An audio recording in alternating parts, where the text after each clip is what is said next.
Salut les gars, aujourd'hui on se retrouve pour une nouvelle vidéo.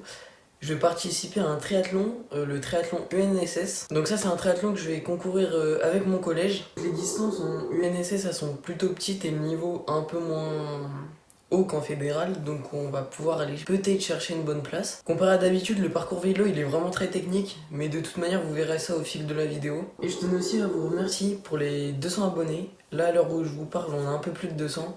Et je voulais juste vous demander de vous abonner pour qu'on aille le plus loin possible ensemble. Et sur ce, on y va?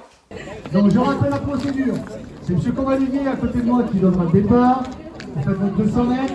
Après le briefing, on a pu directement rejoindre la piscine pour commencer à s'échauffer. Et après 100 mètres d'échauffement, le départ a été donné.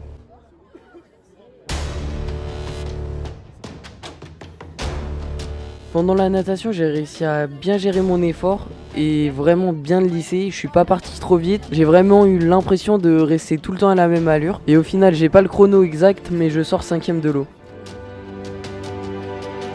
Comme vous pouvez le voir ici, la transition s'est faite en 2 étapes. Une première étape devant la piscine où on a dû mettre nos chaussures et notre porte dossard.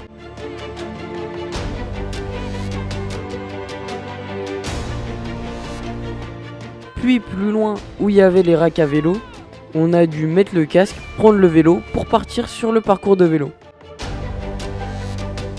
Et voilà, une fois sur le vélo, j'ai directement un peu relancé pour rattraper l'athlète avec la trifonction bleue que vous pouvez voir juste devant. Puis nous avons directement dépassé un autre athlète avec un t-shirt bleu.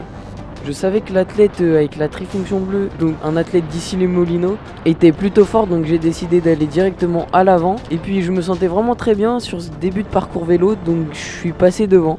Et donc avec cet athlète, on va faire toute la partie vélo ensemble. Donc on peut voir que là on arrive dans une forêt. Après ce petit virage à gauche, on va arriver sur un circuit qu'on va devoir effectuer 2 fois. Là on arrive directement sur une ligne droite qui était plutôt plate. Donc on a pris pas mal de vitesse. Par contre pour les données que vous pouvez voir à l'écran, elles ne sont pas toutes vraiment fiables.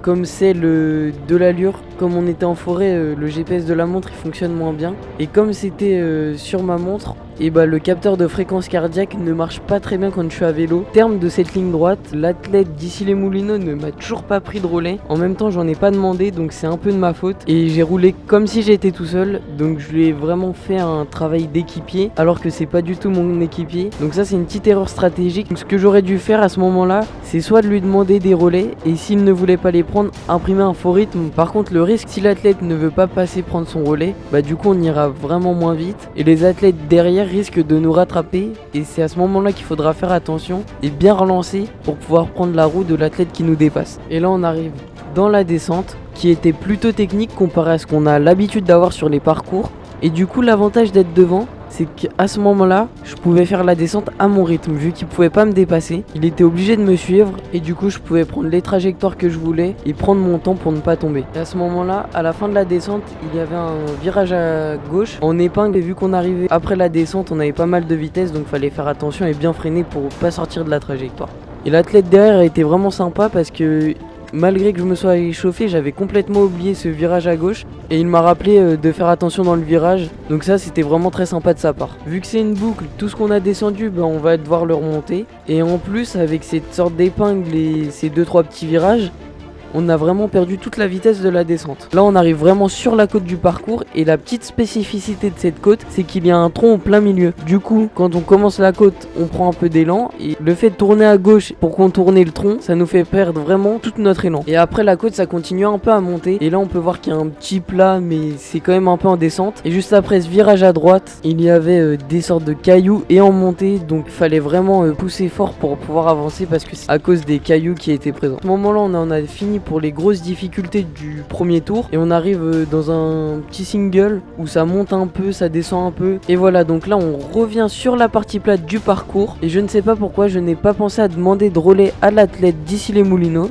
ce qui m'a fait vraiment forcer plus que lui. Du coup là je lui ai fait un travail d'équipier alors qu'on est concurrent. Et voilà, donc là après la partie plate, on se retrouve dans la descente avec l'ouvreur qui est en cyclocross juste devant moi. Et pour être honnête, j'ai vraiment été impressionné qu'il aille aussi vite dans la descente malgré qu'il soit en cyclocross. Et sur la partie plate, on a commencé à dépasser des athlètes, ce qui a fait que dans la descente, on en a dépassé aussi. Et du coup, en général, les derniers ils sont aussi moins à l'aise sur leur vélo, donc ils vont moins vite que nous en descente. Ce qui a fait que là, on dépasse un premier athlète dans la descente.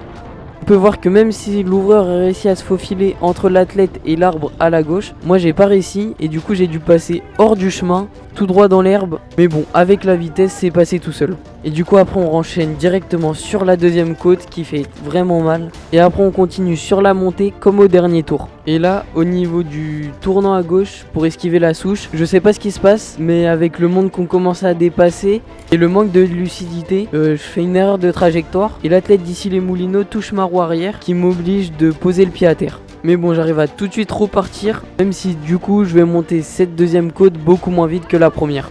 Encore une fois, on repasse sur la fin de la montée avec les pierres que j'ai trouvé pour ma part plus dur que la montée auparavant. Et voilà, après 11 minutes d'effort, on va tourner à gauche pour rejoindre le parc à vélo. Après être sorti de la forêt, on avait une petite épingle à gauche, puis un parcours en herbe pour rejoindre le parc à vélo. Même si c'est plutôt dur d'avancer dans l'herbe, il restait plus grand chose, donc il fallait rester concentré parce qu'après il nous restait la course à pied. Donc on peut voir que sur toute cette partie vélo, l'athlète d'ici les Moulineaux ne m'aura pris aucun relais.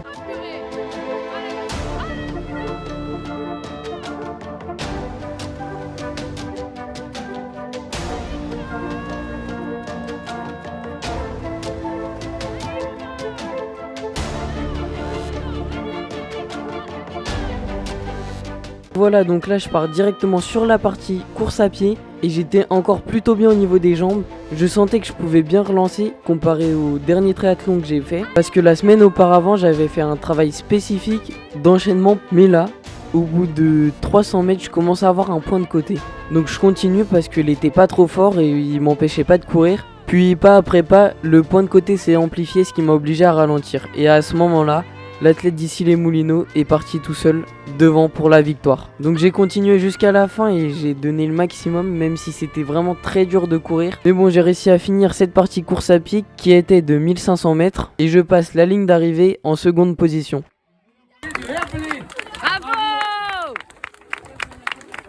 Évidemment, il me demande de filmer. Bon, petit débriefing de la course, la natation elle s'est plutôt bien passée. J'ai pas mon temps exact de sortie de l'eau, mais j'étais plutôt bien. Après en vélo, je trouve que j'ai vraiment très bien roulé, surtout sur le parcours très technique dans la descente comme vous avez pu le voir. Et après en course à pied, bah là c'est là où ça s'est vraiment mal passé. Je relance et au bout de 300 mètres, je commence à avoir un point de côté. À 500 mètres, il s'amplifie tellement que ça me prend tout le ventre et vraiment ça m'empêche d'avancer, ça me faisait vraiment mal. En plus c'était pas un point de côté, il y en avait deux des deux côtés. Donc j'avais vraiment tout le ventre compressé, ça me faisait mal. J'ai quand même réussi à finir la course comme je pouvais, ce qui me place à la deuxième position. Et on a fait un podium en équipe. Donc il faut savoir qu'en UNSS, les podiums ils sont par équipe. Les équipes c'est constitué de 2 filles et 2 garçons. On prend les temps de chacun des membres et en les mettant ensemble, ça nous donne un temps d'équipe. Et après on compare tous les temps d'équipe pour faire le classement. Sur ce, en attendant la prochaine vidéo, continuez à vous entraîner.